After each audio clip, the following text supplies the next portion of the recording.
Oferta este 19,90, carton de 30 de ouă. Sunt foarte uimit să văd câte lucruri importate au, pentru că mă așteptam sincer în China să găsesc numai lucruri produse aici, dar au foarte multe lucruri, ați văzut, varietatea este masivă. Bă, fraților, dacă aveți gheare acasă, exportați-le în China. Sunt de 3 ori mai scumpe ghearele de pui decât pieptul de pui. Uitați aici secțiune de patiserie, dar ceea ce ne-a uimit cel mai tare e acest cozonac cu panotone, care e 12, dacă bine am văzut eu prețul. Dacă vă e dor de casă, găsim frumos niște castraveți murați, fără niciun fel de problemă și în China. Dar uitați-vă ce bine arată, adică oriunde arunci mâna, găsești marfă de calitate, arată foarte bine. Ceea ce mi se pare mie foarte interesant aici este că toată verdeața nu se vinde la bucată. Zona asta, dacă vreți să mâncați sănătos verdețuri, aveți de unde alege o grămadă. Oameni buni și frumoși, am găsit un supermarket în China, așa că vreau să intrăm să vedem care sunt prețurile și ce marfă se găsește aici. Hai! În zona aceasta a Yunanului, dar mai ales aici în Dali, ei sunt super specializați pe ciuperci. Deci cei care sunt amatori de ciuperci, aici trebuie să veniți. Ia uitați-vă aici cât am mai ciupercoacele. Și toată secțiunea asta de legume arată impresionant de bine. Uitați-vă un pic în zare, că zici că ești la Prozar, așa se vede. Numai verdeață, numai fructe, legume, abundență totală. Am luat de aici un Dragon Fruit, ai varianta roșie sau albă. Pe 500 de grame este 3,98 cel alb și 6,58 cel roșu. Dar uitați-vă ce bine arată, adică oriunde arunci mâna, găsești marfă de calitate, arată foarte bine. Portocalele pe 500 de grame 5,80, mango din ăsta imens 4,98, la fel pentru 500 de grame. Kaki, uitați-vă ce mare este și ăsta, arată foarte bine, stai să un pic toate pe jos. Și cachiul este 4,98 tot pe 500 de grame. Îmi place tare mult această secțiune de fructe și legume mici. Vrei roșioare mici, vrei roșioare un pic mai mari, vrei merișoare din astea care sunt foarte gustoase. Asta, de exemplu, sunt 7 pe 500 de grame. Asta par a fi niște prune, ceva de genul ăsta, mai scumpe asta, văd că sunt 11 pe 500 de grame. Astea iarăși sunt niște fructe foarte interesante pe care le-am mai încercat noi. Au așa o textură moale la interior, deci dacă le vedeți, încercați-le cu încredere. Astea nu mai știu ce sunt, deja m-au dat gata, habar n-am. Alune, castane, absolut tot ce poți să-ți dorești. Deci găsești în secțiunea asta de mici. Uite și merele astea ce frumoase sunt. Astea poți să zici că sunt chiar merișoare. Merișoare 8,80, 500 de grame. Roșii sherry 6,60, 7 media, cam așa e. Aici cred că sunt niște preparate așa mai speciale, 35 cârnat din ăsta sau tip prosciutto. Ia uitați că am crezut că prosciutto găsit numai prin Spania sau prin Italia, 99, dar e un set din ăsta, zici că ții paletă de badminton, ia uite-l cât ai. Oho, nu arată ca o paletă de badminton? E imens. Poți să găsești și așa, prosciutto 49, deci multe variante. Dar când întoarcem camera, ia uitați aici, bunăstare maximă. Nici nu ne mai uităm la usturoi și așa mai departe. Hai să ne uităm la ouă. Deci oferta este 19,90, carton de 30 de ouă. Să-mi spună mie cineva dacă a mai văzut așa ceva. Eu am crezut că este o gutuie, dar coaja este ca de lămâie, că vorbesc și în rime. Uitați-vă cât de mare e, cât un dovleac aș putea spune. E ceva foarte interesant, n-am mai văzut așa ceva, dar nici n-ai ce să faci cu asta soi, vă dați seama că o gustăm. Este prețul, cred că de 4, zice Iasmin, dar să vedem de partea cealaltă. 3,98, da, deci 3,98 pe 500 de grame. Dar v-am zis, e ceva imens, n-am mai văzut până aici așa ceva. Nu e nici pomelo, v-am zis, e ceva gutuie, o lămâie, ceva de genul. Uitați câte tipuri de pepeni sunt, verzi, galbeni, albi și așa mai departe, iar media de cost este de 5 pe 500 de grame. Verdețuri, conopida, 4,58 pe 500 de grame. Nu mă pricep eu la frunze, să nu râdeți de mine, știu că asta ar trebui să fie usturoi sau ceapă, ceva similar. Ia să vedem cât e o legătură de usturoi. 5,98 pe 500 de grame. Legătura asta de usturoi, dar încă o dată, e o legătură, adică să iei 500 de grame, vă dați seama că trebuie să iei cam multe. Ca un fel de prază avem aici, e 1,98 pe 500 de grame. Continuăm cu verdețurile pentru că aici avem o grămadă, ia uite, brocoli este 4,58. Dacă vă faceți griji că veniți în China și nu aveți ce să mâncați ca acasă, ia uitați, avem și mărar, o mare legătură de mărar aici, uitați ce frumos arată, e baban, ca lumea, toată marfa este premium. 5,98 pe 500 de grame de mărar. Aici m-a prins colecția nepregătită. Ce-o fi asta, nu știm, grenadă cu frunze, așa se poate numi. Deci Iasmin că ar putea fi ca un fel de spanac, așa arată. Cât e asta? 2,98. Asta la fel, sunt tot fel de frunze pe aici, asta o știu, salată. Salată 4,98 pe 500 de grame. Tot, cred că spanac sau vedeți, deci pe zona asta, dacă vreți să mâncați sănătos verdețuri, aveți de unde alege o grămadă. Ceea ce mi se pare mie foarte interesant aici este că toată verdeața nu se vinde la bucată, ci la 500 de grame, da? Deci toate prețurile sunt așa afișate. Eu uite ce frumoase sunt frunzele astea cu... Nici nu știu, asta o fi lobodă, habar n-am, arată super frumos. Tot 5,98, văd că e un preț destul de universal. Asta cred că e rucola probabil, nu? Nu o fi rucola, așa arată, uite asta sau... Nu arată rucola, zice Iasmin. Tot, în jur de 5 ca medie. Și aici ai niște flori, nici nu știu ce or fi astea. Uite-te cum arată așa. Deci sunt niște frunze cu flori. De gata, poți să le folosești de mâncat și de ornat. Plantat. Da, și de plantat, 4 sunt astea pe 500 de grame. Da, deci vedeți, raionul de verdețuri este ultra bogat. Și aici și acolo ai două zone pline de unde să alegi. Avem aici niște castraveți păroși, sau mă rog, sunt niște castraveți foarte interesanți, 4,58 pe 500 de grame. Alte categorii de castraveți, pentru că v-am spus, ei sunt mari agricultori pe aici. Iar ăștia sunt castraveți, zici că de ceară, de ai pus o lumânare. Poți să faci masaj, ce Iasmin, da. Deci ăștia sunt castraveții pentru invitați. Știți cum, dacă a spus vreodată într-o sticlă o lumânare să curgă ceala pe acea lumânare, cred că așa s-au inventat și castraveții ăștia cu forma asta atât de interesantă. Dar știm noi că sunt destul de amărui ăștia, că am gustat. Vinete din astea lunguiețe, da, arată foarte bine vinetele lunguiețe. Stați așa că mai deci la castraveți ăștia e 5,98. Mă rog, e clar, media peste tot la legume dintre 5 și 6, nu dai niciodată greș. Aici la vinete avem 7 pe 500 de grame și avem și vinetele astea mai babane, rachete am putea să le spunem, vânăta cum e ca la noi, dar uitați-le ce frumoase sunt și ce mari. Iar acestea sunt la 7,98 pe 500 de grame, dar v-am zis, arată foarte bine tot ceea ce este expus la raft. Așa sunt niște dovlecei, morcovei, ăștia pe la 3, ca medie. Mă iau te Iasmin aici, că ce faci mă frate cu morcovul ăsta? Da, uitați-mă ce îmi place, că arată foarte curat morcovul, comparativ cu morcovul ăia de mai vezi pe la noi, care sunt crăpați și explodați, că uneori... Bine, hai că am găsit unul și un pic crăpat. Da, la noi arată destul de ciudat morcovii așa la raft și sunt 2,18 pe 500 de grame. Iasmin, ajutorul meu în această zi la filmare, ia totul în mână ca să vă dați seama de dimensiuni. E cam cât o minge de baseball, o ceapă de genul ăsta. Iar noi de multe ori am fost traumatizați, aș putea spune, când mergem să luăm cepe, că majoritatea sunt degerate sau împuțite. Aici arată foarte bine, 1,38 pe 500 de grame de ceapă roșie.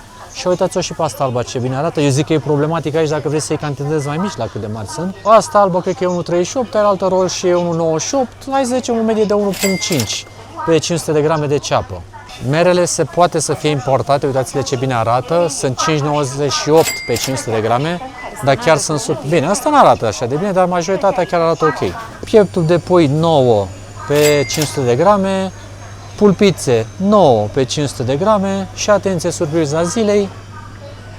Bă, fraților, dacă aveți gheare acasă, exportați-le în China. Deci ghearele sunt 29, da? Deci de unde ați văzut prețurile de mai devreme, ghearele sunt o delicatesă. Sunt de 3 ori mai scumpe ghearele de pui decât pieptul de pui, da? Deci pieptul se lasă așa, nu-l ia nimeni, ghearele în schimb, o gheruță, se mănâncă aici frumos, prețul este pe măsură. Aripile iarăși nu prea sunt de interes, 7,98, adică, na. Cam asta este partea interesantă a modului în care este apreciat un pui în China pe diversele variante pe care le are în compoziție. Deci dacă aveți gheare, v-ați îmbogățit. La fel și aici mai găsești diverse chestii din rață, pulpe de rață, etc., etc. Vrei niște lăbuțe de rață, nu mai punem mâna să nu se spune cineva pe noi, avem aici o reducere, este 18,80 în loc de 23,80, da? Deci gheruțele de rață iarăși sunt foarte apreciate. Diverse variante de pești, de creveți, de tot felul de... Bă, dați, nici nu știu ce variante de ce au pe aici, crabi, uitați, crustacee, toate proaspete, fără niciun fel de problemă. La fel, găsim alge din acestea pe care nu le-am mai mâncat așa verzi și astea cred că sunt niște alge. Ăsta pare a fi calamar, deci ca medie undeva la 29, cam asta este media de cost.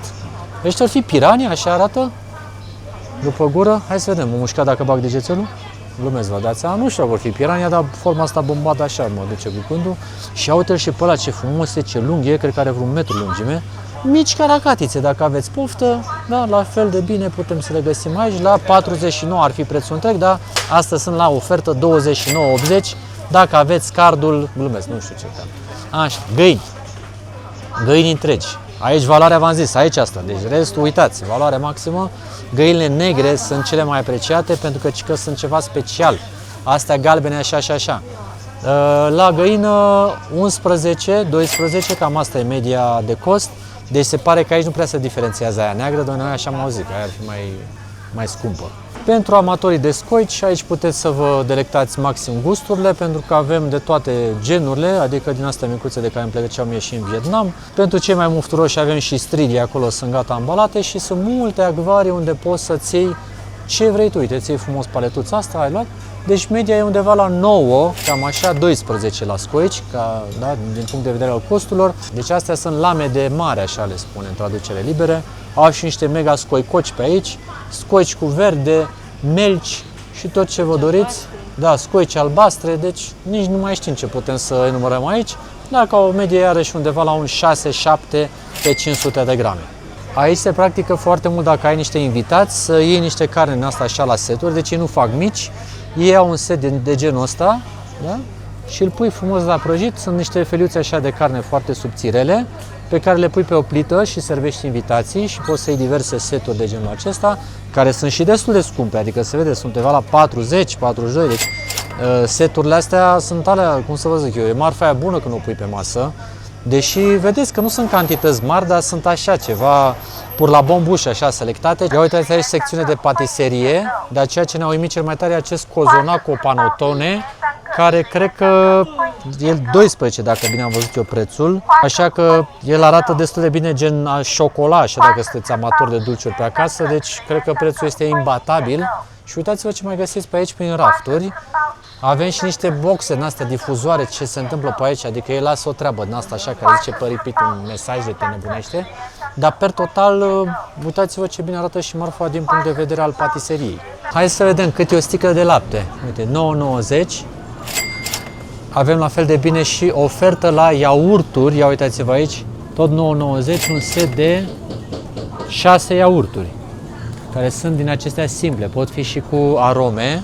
Vă rog să remarcați, uitați-vă un pic cât de mari sunt vitrinele astea și, mă rog, sunt multe produse pe care noi nu le știm. Uite, cârnăciori, de exemplu, hai să ne uităm la niște banal cârnăciori, ăștia sunt 24,80 într-adevăr. Oferte ceva mai au pe aici, nu prea mai văd, dar cred că mai găsim și alte variante. Salam! Salam 9,80. Salam clasic, cred că e de porc sau ceva. Mi-a arătat ea zi mai devreme, uitați-vă un pic ce credeți că sunt astea.